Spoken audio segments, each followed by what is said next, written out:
Conference شروع کر دی ہے. خطیب صاحب نے ہم ہمیشہ سے کہہ رہے تھے کہ وہ ختم نبوت کانفرنس کے پیچھے چھپنے کی کوشش کریں گے. اب تلاوت کلام پاک سے آغاز ہو گیا. ظاہر ہے اس ماحول میں ہم کوئی بھی بات کریں گے الزام ہوگا جی اپنی کانفرنس خراب کی.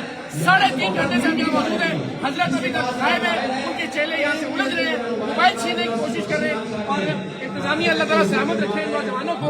یہ ہمارا حصار بنے ہوئے, ورنہ اب تک امکان نہیں تھا کہ یہ مذہبی جنونی ہمارے لوگوں کو نقصان نہ پہنچاتے. باہر اب کانفرنس شروع ہو گئی ہے. اب خطیب صاحب ابھی تک نہیں آئے. یہ ہے اللہ کے ولی جنہیں وقت کی پابندی کا کوئی خیال نہیں ہے. یہ ہے اللہ کے ولی جنہیں مہمانوں کے احترام کا کوئی خیال نہیں ہے. یہاں سے باہر جانے میں ایک طرح سے پابندی ہے. یہ کمال ہے. ہم اس وقت صرف اس کے ایک حصار ہے جہاں میں اہلکاروں کا باہر شور شروع کر دیا اور اس شور میں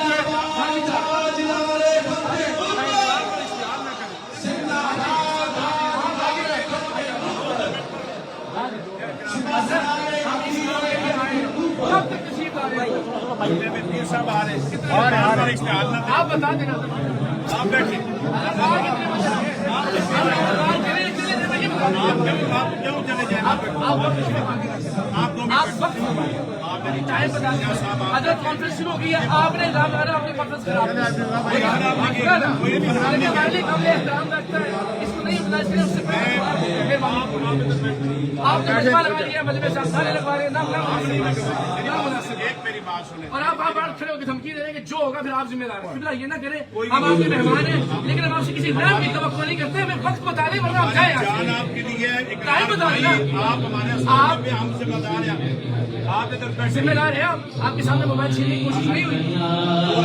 خالی اللہ کے کلام کی قسم لوگوں کو نہیں کھینچا جانے کی ہے. آپ جائیں گے تو باہر کیوں نہیں جائیں گے؟ ہم نے کیا کیا باہر جا کے جرم مسئلہ؟ آپ جائیں.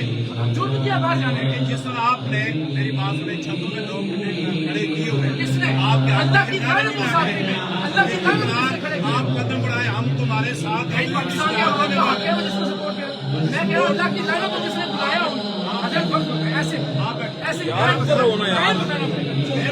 گھنٹہ اوپر ہو گیا. پاکستان پورا 1 گھنٹہ. میں تو بہت ادب سے کہہ رہا ہوں.